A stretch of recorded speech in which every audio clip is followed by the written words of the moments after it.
விக்ரம் நிறைய சாதனைகளை வந்து முறியடிச்சிருக்கு. இப்படிப்பட்ட ஒரு ரெக்கார்டை இந்த ஹீரோ வச்சிருக்காரு, இந்த படம் வச்சிருக்கு.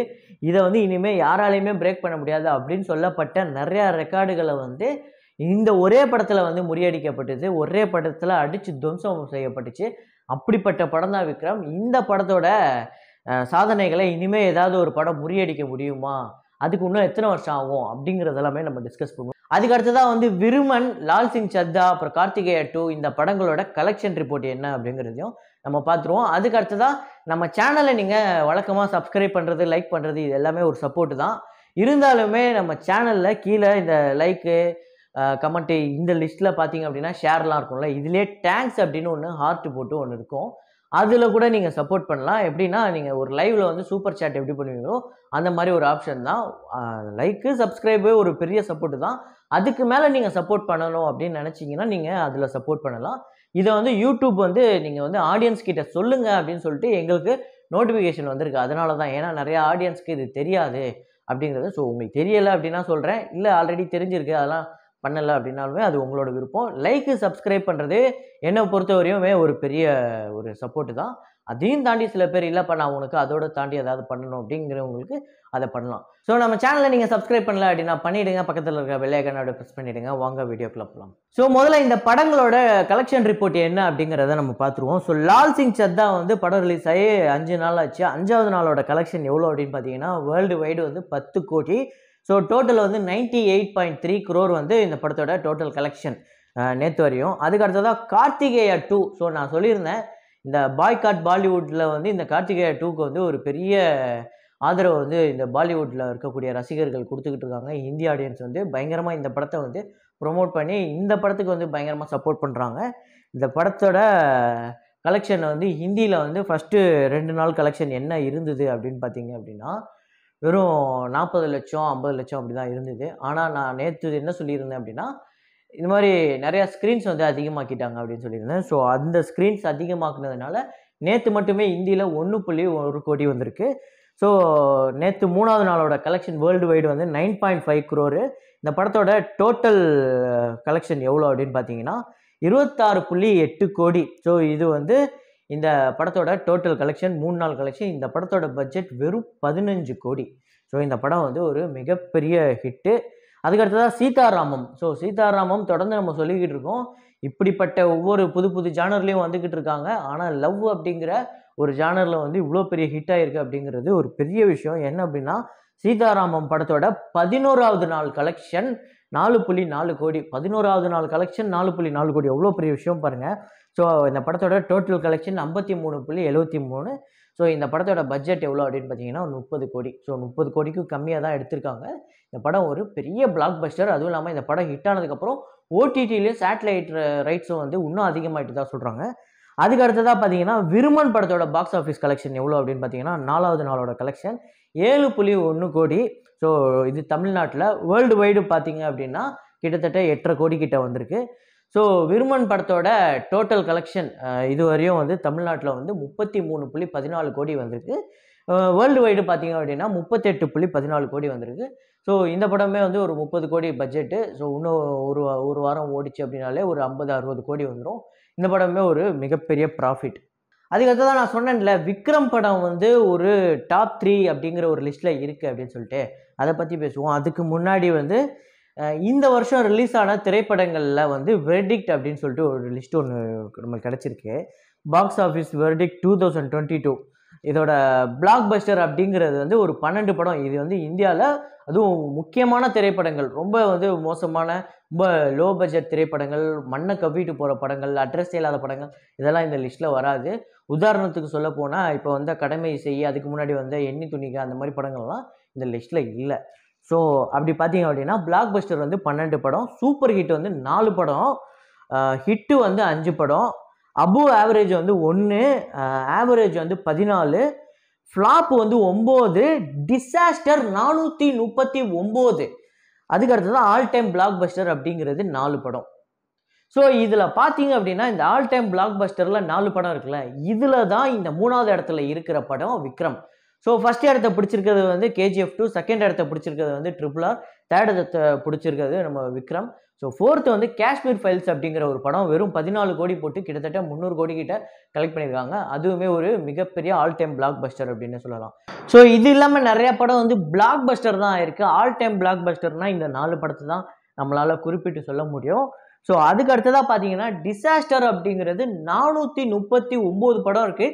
இதில் அட்ரஸ் இல்லாத படங்கள்லாம் லிஸ்ட்டில் கிடையாது. அதெல்லாம் செஞ்சதுன்னா ஒரு 1000 படம் கிட்ட வருவனே வைங்களேன். ஸோ இது வந்து வெறும் பாய்காட் பாலிவுட்டுங்கிறதுனால தான் இந்த நிலைமை வந்தது அப்படின்னு கேட்டிங்கன்னா கண்டிப்பாக கிடையாது. தமிழ்லையுமே நிறைய படம் தொடர்ந்து ஃப்ளாப்பு. உதாரணத்துக்கு சொல்கிறேன், விக்ரம்க்கு அப்புறம் ரிலீஸ் ஆன 47 திரைப்படங்களில் 46 திரைப்படங்கள் ஃப்ளாப்பு, அட்ரு ஃப்ளாப்பு. ஒரு 2-3 படமோ என்னமோ தான் வந்து ஆவரேஜ் அப்படின்னு சொல்லலாம். அதில் விருமன் ஹிட்டு. ஸோ குலு குலு அப்படிங்கிறது ஆவரேஜ், கார்கி அப்படிங்கிறது ஆவரேஜ், யானை அப்படிங்கிறது ஒரு ஹிட்டு, அவ்வளோதான். இதெல்லாம் சூப்பர் ஹிட்டுன்னு கூட நம்மளால் சொல்ல முடியாது. ஸோ அப்படிப்பட்ட இங்கேயே நம்ம தமிழ்நாட்டிலே வந்து அவ்வளோ ஃப்ளாப்பான அவ்வளோ டிசாஸ்டரான கலெக்ஷன் இங்கேயே நிறையா இருக்குது. அது மட்டும் இல்லாமல் பாலிவுட்டில் வந்து இந்த பாய்காட் பாலிவுட் அப்படிங்கிறதுனால எல்லா படமே தொடர்ந்து ஃப்ளாப்பு. அங்கே ஹிட்டான திரைப்படங்களே என்ன அப்படிங்கிறத நான் சொல்கிறேன் பாருங்கள். ஒன்று வந்து இந்த காஷ்மீர் ஃபைல்ஸு, இன்னொன்று வந்து பூல்புலையாங்கிறது ஒரு 200 கோடி வந்து கலெக்ஷன் எடுத்திருக்காங்க, 80 கோடி போட்டு. ஸோ இது மட்டும்தான், இந்த 2 படம் மட்டும்தான் இந்த வருஷத்துல ஹிட்டு. சொன்னால் நம்பவே மாட்டீங்க. இந்த வருஷத்தோட ஹிந்தி ஓப்பனிங் ஹையஸ்ட் கலெக்ஷன், முதல் நாளோட ஓப்பனிங் கலெக்ஷன் வந்து ஹையஸ்ட் கலெக்ஷன் எது இருக்குது அப்படின்னு பார்த்தீங்கன்னா பூல்புலையா 2 14 கோடி. இங்கே தமிழ்நாட்டில் பார்த்தீங்க அப்படின்னா முதல் நாள் கலெக்ஷன் வந்து 36 கோடி 38 கோடி போய்கிட்டு இருக்கு. ஸோ அந்த நிலமையில இந்தி சினிமா ஒரு பக்கம் போய்கிட்டு இருக்கு. இன்னொரு பக்கம் தமிழில் கூட கிட்டத்தட்ட அந்த நிலைமை தான். நடுவில் வந்து விக்ரம் அப்படின்னு ஒரு படம் வரலை அப்படின்னா நம்ம தமிழ் சினிமாவுமே கிட்டத்தட்ட அதே பாலிவுட் நிலமை தான். ஸோ தெலுங்கு சொல்ல தேவையில்ல, தெலுங்குல எல்லா படங்களுமே தொடர்ந்து ஹிட் ஆகுது. ஸோ நல்லா இல்லைன்னு சொல்லப்பட்ட சர்க்காரி வாரி பாட்டாவாக இருக்கட்டும், ஸோ RRR இருக்கட்டும், இப்போ வந்து சீதாராமமாக இருக்கட்டும், ஏன் பிம்பிசாராவாக இருக்கட்டும், எல்லா படங்களுமே தொடர்ந்து வெற்றி தான். ஸோ இந்த வருஷத்திலே வந்து ரிலீஸ் ஆனதில் ஒரு 4 படம் வந்து ஆல் டைம் பிளாக் பஸ்டர். அதில் வந்து விக்ரம் வந்து ஒரு படமாக இருக்கிறது அப்படிங்கிறது ரொம்ப ஒரு சந்தோஷமான விஷயம். விக்ரம் படம் அப்படிங்கிறது நிறையா சாதனைகளை வந்து செஞ்சு வச்சுருக்கு. அந்த சாதனைகள்லாம் முறியடிக்கணும் அப்படின்னா அதுக்கு வந்து ஒரு பெரிய இதோட பயங்கரமான ஒரு படமாக தான் இருக்கணும் அந்த படத்துக்கு. ஸோ அந்த படம் எப்படிப்பட்ட படமாக இருக்கணும் அப்படின்னா, ஃபஸ்ட்டு விக்ரம் எப்படிப்பட்ட படம் அப்படின்னு பார்த்தீங்கன்னா, இந்த படத்தில் வந்து நிறையா விஷயம் இருக்கும். முதல்ல இங்கே இருக்கக்கூடிய சின்ன சின்ன கேரக்டருக்கு வந்து பயங்கரமான உயிர் கொடுத்துருப்பாங்க. அது மட்டும் இல்லாமல் ஒரு 2-3 ஹீரோக்கள் இருந்தாலுமே அந்த ஹீரோக்களுக்கெல்லாம் வந்து டம்மியான கேரக்டர் கொடுக்காம எல்லாருக்குமே வெயிட்டான கேரக்டர் கொடுத்துருப்பாங்க. ஸோ வில்லனுக்கு வந்து ஒரு ப்ளூ மின்ட் சாப்பிட்டா, அந்த இது சாப்பிட்டா அதுக்கு வந்து பவர் வர மாதிரி வந்து ஒன்று கொடுத்துருப்பாங்க. ஸோ வில்லன் வந்து ஹீரோ போட்டு பந்தாடுற மாதிரி ஒரு சீன்ஸ்லாம் இருக்கும். ஸோ இது இல்லாமல் ஃபர்ஸ்ட் ஆஃப் ஃபுல்லாகவே வந்து ஹீரோ யார், ஹீரோ என்ன பண்ணார், ஹீரோ செத்துட்டாரா, உயிரோடு இருக்காரா, அவர் என்னெல்லாம் பண்ணியிருக்காரு அப்படின்னு தேடுறது தான் ஃபர்ஸ்ட் ஆஃபே. அதையே முதல்ல சுவாரஸ்யமாக ஸ்க்ரீன் பிளேயில் கொண்டு வந்தது தான் இந்த படத்தோட முக்கியமான ஒரு வெற்றி அப்படின்னு நான் நினைக்கிறேன். ஸோ ஹீரோ எப்படி இருந்தாலுமே வந்து அவர் சாகலை அப்படிங்கிறது நம்ம எல்லாருக்குமே தெரிஞ்சிருந்தாலுமே அதை இன்னுமே நம்மளுக்கு சுவாரஸ்யமாக கொண்டு போனது தான். நம்ம எல்லாருக்குமே தெரியும் ஃபஸ்ட்டு சீன்லேயே கமல் சாக மாட்டார் அப்படின்னு. ஸோ கமல் சார் சாக மாட்டார் அப்படிங்கிறது நமக்கு தெரிஞ்சிருந்தாலுமே அதை ரொம்ப ஆர்வமாக மும்முரமாக பார்த்தோம்ல. ஸோ அதுதான் அந்த ஸ்க்ரீன் பிளேயில் அந்த டைரக்டருக்கு வந்து தெரிஞ்சிருக்கு. ஸோ இதை வந்து இருந்தாலுமே தெரிஞ்சு தான் பார்ப்பாங்க. இருந்தாலும் வேற என்ன சுவாரஸ்யம் கொடுக்க முடியும் அப்படிங்கிறத ஃபகத் ஃபாசிலை வச்சு அவர் கொடுத்தது தான் அதில் அல்டிமேட்டு. ஸோ இந்த மாதிரி இல்லாமல் இந்த படத்தில் நிறைய விஷயங்கள் உள்ளடங்கி இருக்குது. ஒரு கேமியோ ரோலை வந்து எப்படி கொண்டு வரணும், ஸோ இன்னொரு படத்தை எப்படி கொண்டு வந்து இந்த படத்தில் வந்து லிங்க் பண்ணணும் அப்படின்னு நிறைய விஷயம் இருந்தது.